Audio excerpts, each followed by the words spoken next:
بسم اللہ الرحمن الرحیم۔ بعثت کے بعد رسول اللہ نے 3 سال تک نہایت رازداری اور پوشیدگی کے ساتھ فرائض کی ادائیگی فرمائی۔ اس کے بعد کھلے بندوں میں تبلیغ کا حکم آ گیا۔ واضح ہو کہ پیغمبر اسلام 3 سال تک اسلام کی دعوت خفیہ طور پر دیتے رہے، لیکن جب آپ پر وحی نازل ہوئی تو آپ نے کھلم کھلا اسلام کی دعوت دینا شروع کر دی۔ جب آپ پر یہ آیت نازل ہوئی کہ ڈرا اپنے کنبے والوں کو جو قریب کے رشتہ دار ہیں، تو رسول اللہ نے حضرت علی سے فرمایا، اے علی، ایک پیمانہ کھانے کا میرے واسطے تیار کریں اور ایک بکری کا پیر اس پر چھپوا لیں اور ایک بڑا دودھ کا کانسا میرے لیے لائیں اور عبد المطلب کی اولاد کو میرے پاس بلوا کر لائیں تاکہ میں ان سے کلام کروں اور سناؤں ان کو وہ حکم جس پر میں مامور ہوا ہوں۔ چنانچہ حضرت علی علیہ السلام نے ایک پیمانہ کھانے کا تیار کیا اور حضرت عبد المطلب کی اولاد کو، جو تقریباً 40 آدمی تھے، بلا کر لائے۔ ان آدمیوں میں رسول اللہ کے چچا حضرت ابو طالب، حضرت حمزہ اور حضرت عباس بھی تھے۔ اس وقت حضرت علی علیہ السلام نے جو کھانا تیار کیا تھا لا کر حاضر کیا۔ سب کھا پی کر سیر ہو گئے۔ حضرت علی نے ارشاد فرمایا کہ جو کھانا ان سب آدمیوں نے کھایا ہے وہ ایک آدمی کی بھوک کے موافق ہے۔ اسی اثنا میں رسول اللہ چاہتے کہ کچھ ارشاد فرمائیں تو ابو لہب جلدی سے اٹھا اور بولا کہ محمد نے جادو کیا ہے۔ یہ سنتے ہی تمام آدمی الگ الگ ہو گئے اور پیغمبر خدا کچھ کہنے نہ پائے تھے۔ یہ حال دیکھ کر رسول اللہ نے حضرت علی سے فرمایا، یا علی، دیکھا آپ نے اس شخص نے کیسی سبقت کی، مجھے بولنے ہی نہ دیا۔ اب کل پھر سے کھانا تیار کرنا جیسا کہ آج کیا، اور پھر ان کو بلا کر جمع کرنا۔ دوسرے روز بھی حضرت علی نے ایسا ہی کیا، کھانا تیار کیا اور حضرت ابو طالب کی ساری اولاد کو جمع کیا۔ جب سارے لوگ کھانا کھا پی کر فارغ ہو گئے تو رسول اللہ کھڑے ہوئے اور ارشاد فرمایا، تم لوگوں کی بہت اچھی قسمت اور نصیب ہے، کیونکہ ایسی چیز میں اللہ کی طرف سے لایا ہوں کہ اس سے تم لوگوں کو فضیلت حاصل ہوتی ہے۔ خدا تعالیٰ نے مجھے تمہاری ہدایت کا حکم فرمایا ہے۔ کوئی شخص تم میں سے اس امر کا اقتدا کر کے میرا بھائی، وصی اور خلیفہ بننا چاہتا ہے۔ اس وقت سب موجود تھے اور حضرت پر ایک ہجوم تھا۔ اس وقت حضرت علی علیہ السلام کھڑے ہوئے اور فرمایا، یا رسول اللہ، میں آپ کے دشمنوں کو نیزہ ماروں گا، ان کی آنکھیں پھوڑوں گا، ان کے پیٹ چیروں گا اور ان کی ٹانگیں کاٹوں گا اور آپ کا وزیر ہوں گا۔ اس وقت حضرت علی علیہ السلام کی عمر 9 سال کی تھی۔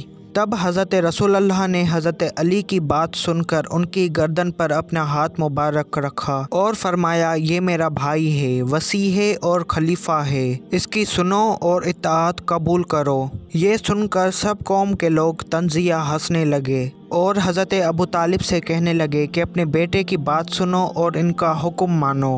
اعلان نبوت کے بعد رسول اللہ کے اپنے پرائے سب دشمن ہو گئے۔ ان دشمنوں میں ابو سفیان، ابو جہل اور ابو لہب نمایاں تھے۔ ان لوگوں نے رسول اللہ پر گندگی پھینکنا، ان کو ساحر اور مجنون کہہ کر بلانا اپنی عادت بنا لیا تھا۔ یہ لوگ رسول اللہ کے دشمن ہو گئے اور آپ کو شدید مسائل و آلام میں گرفتار کرتے۔ جب آپ نے محسوس کیا کہ ایک مسلمان ہونے کی حیثیت سے مکہ میں زندگی کے ایام گزارنا مشکل ہیں، تو ہجرت حبشہ کا فیصلہ کر کے اپنے اصحاب کو ہجرت حبشہ کا حکم دیا۔ چنانچہ سن 5 بعثت میں 100 مرد و زن نے ہجرت حبشہ کی۔ حبش کا بادشاہ نجاشی تھا، جو نستوری عیسائی کے فرقے سے تعلق رکھتا تھا۔ اس نے مسلمانوں کی آہو بھگت کی اور ان کا خیر مقدم کیا، مگر دشمنوں نے وہاں پہنچ کر کوشش کی کہ یہ لوگ یہاں ٹھہرنے نہ پائیں، لیکن وہ اپنے کام میں ناکام رہے۔ حبشہ کی طرف ہجرت کرنے والوں میں حضرت جعفر طیار بھی موجود تھے، جو ان میں سربراہ کی حیثیت رکھتے تھے۔ یہ لوگ 7 ہجری تک وہیں مقیم رہے اور فتح خیبر کے موقع پر واپس آئے۔ ان کی واپسی پر رسول اللہ حضرت جعفر طیار حضرت مولا علی کے بڑے بھائی اور حضرت ابو طالب کے فرزند تھے، تو ان کی دشمنی میں اور اضافہ ہو گیا۔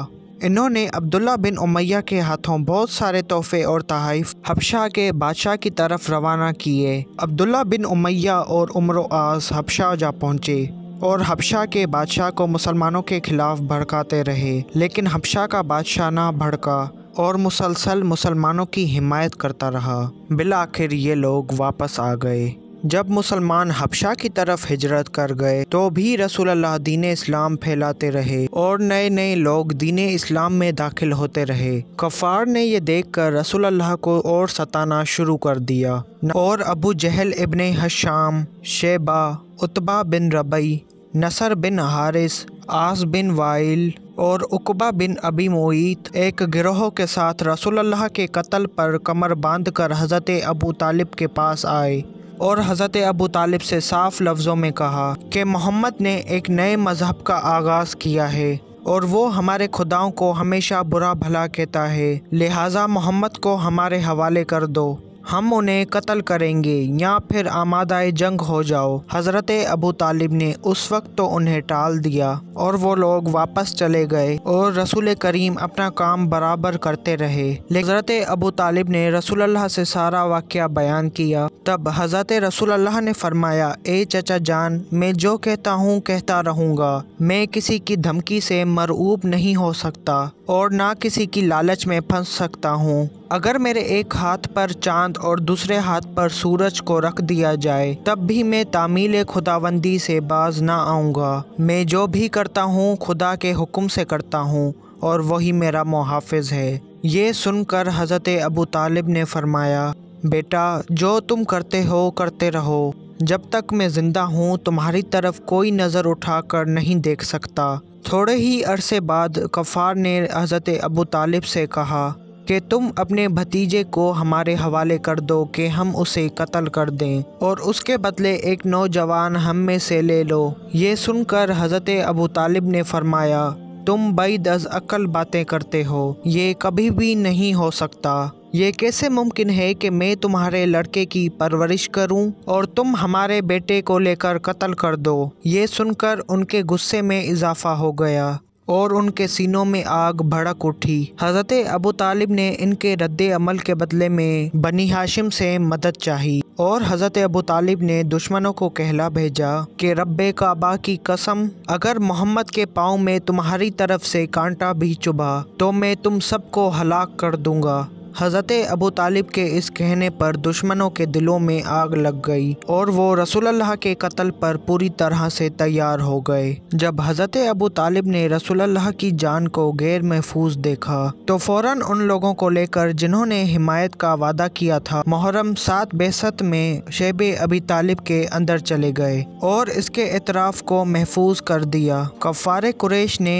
हज़रत अबू तालिब के इस रद्द अमल से मुतासिर होकर एक नामा मुतारिफ़ किया जिसमें बनी हाशिम और बनी मुत्तलिब से मुकम्मल बायकॉट का फ़ैसला था। इस अहदनामे को मंसूर बिन अकरमा बिन हाशिम ने लिखा था, जिसके लिखने के बाद उसका हाथ शल हो गया। तारीख में है कि दुश्मनों ने शेब अबी तालिब का चारों तरफ से भरपूर मुहासरा किया और उन्हें कैद में मुकीद कर दिया। इस कैद ने शेब अबी तालिब के बाशिंदों पर बड़ी मुसीबतें डाली। जिस्मानी और रूहानी तकलीफ़ के अलावा रिज़्क़ की तंगी ने इन्हें और तबाही के किनारे पर पहुंचा दिया और नौबत यहाँ तक पहुंची कि दरख्तों के पत्ते खाने लगे। अगर कोई चोरी छुपे इन तक खाना पीना पहुंचाता था तो उनको बहुत सज़ाएं मिलती थीं। इसी हालत में 3 साल गुजर गए। जब शेबे अबी तालिब के बच्चे भूख और प्यास से चीखते चिल्लाने लगते तो पड़ोसियों की नींद हराम हो जाती थी।